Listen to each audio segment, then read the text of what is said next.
Sports and physical education are so important to a child's development and their overall education. Students cannot be in a position to reach their full potential if we don't take their physical and mental health into account in educational planning. Ensuring students learn about physical activity and participate is extremely important to the Department of Education. To make sure students have plenty of opportunity to be active and stay healthy, we have developed guidelines for physical education and school sports in our return to school planning. Our planning was guided by the principles Dr. Russell has just laid out. We are encouraging teachers to use outdoor spaces as much as possible for physical education throughout this coming year. We understand, however, that this may not always be feasible, so students will, of course, be permitted to use the gymnasium. Students will wash and sanitize their hands each time before entering and leaving physical education class. If schools need to use alternate spaces indoors because the gym is not available, the school will be asked to reach out to district facility staff to determine a suitable alternate space. Enhanced cleaning protocols will be implemented for changing rooms and shared equipment. Equipment will be disinfected after each use, and if this is not impossible, the equipment should not be used. Change rooms will be cleaned a minimum of 3 times a day. Students in kindergarten to grade 8 must stay within their classroom grouping while using the changing room. Students in grades 9 to 12 must maintain physical distancing of 1 meter while in the changing room, the same as they would in their classrooms. Students in kindergarten to grade 8 will participate in physical education within their own class grouping or bubble. Sporting equipment may be shared during and in this class grouping. As in the classroom groupings, these students and these groups will have to physically distance 1 meter between different groups. We will continue to encourage age-appropriate practices within the groups, such as proper hygiene etiquette, reduced physical contact, like discouraging high fives and handshakes. They will maintain a 2-meter spacing from each other within the groups. In addition, any teachers or coaches that are not part of the regular classroom grouping will also have to maintain the 2-meter spacing. If 2 groups are in the gym at the same time, a divider or a curtain may be used to help separate the groups. High school students will keep a minimum of 1 meter physical spacing throughout physical education as they would again in their regular classrooms.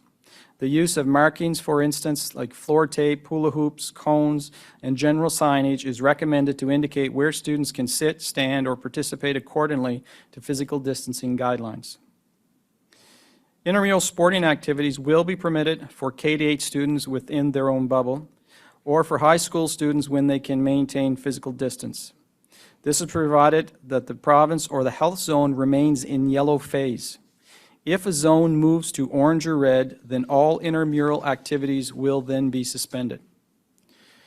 In the event of an outbreak in a school, regional public health will provide direction to the school for participation in intramural activities.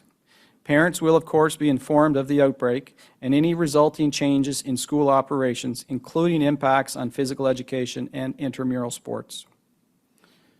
Over the 2021 school year, interscholastics and other extracurriculars will also be able to take place while we are in the yellow phase with enhanced safety protocols.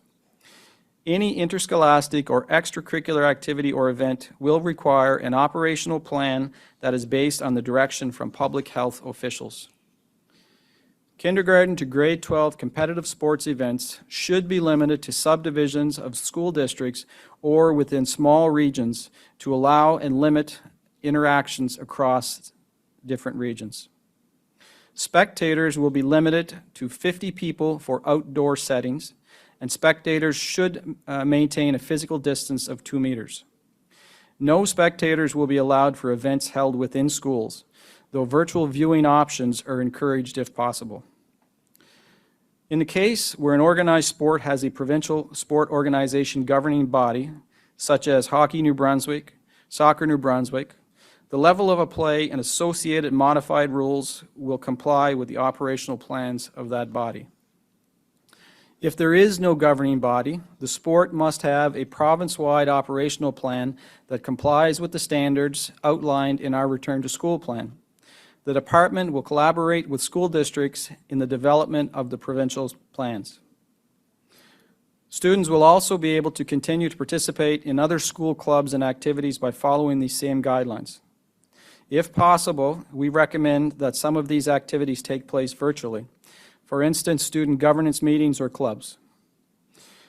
We are finalizing directions for music education and music-related extracurriculars. That information will be coming to hopefully this week. For these plans to work and for us all to stay in the yellow phase, it will be essential for us all to work together. That means we are counting on parents and students to continuously monitor their health and make sure they are only coming to school or participating in sporting events if they are not showing any symptoms. Thanks, Tim. If you go to our website, the full document is there, and field trips are specifically mentioned. Students are allowed to do field trips within their bubble, K to 8, and if they can maintain social distancing at the 9 to 12 levels and maintain social distancing where they're traveling to, they will be allowed to do field trips. Dr. Russell, some parents are expressing concern that it can take up to 5 days from when 811 is called to when results are received from testing, and they're concerned that this will lead not just to absences from school, but also loss of time from work for parents. Are there any efforts being made to ensure it takes the least amount of time possible this fall to get results? Yeah, absolutely, Vicki. So we are aware of this concern, and so we are discussing to make sure that we can expedite things in terms of lessening the impact on students and parents. But certainly, I think conversations with employers need to happen to make the expectation, having that conversation around the fact that many students will have to get tested, which will mean, you know, a wait time for finding out, and it could be a day. Hopefully it's less than 24 hours. Hopefully it's less than 48 hours. But again, we'll be doing our best to make sure that it's the least amount of time possible. But again, I think parents and students and et cetera should be aware of that expectation.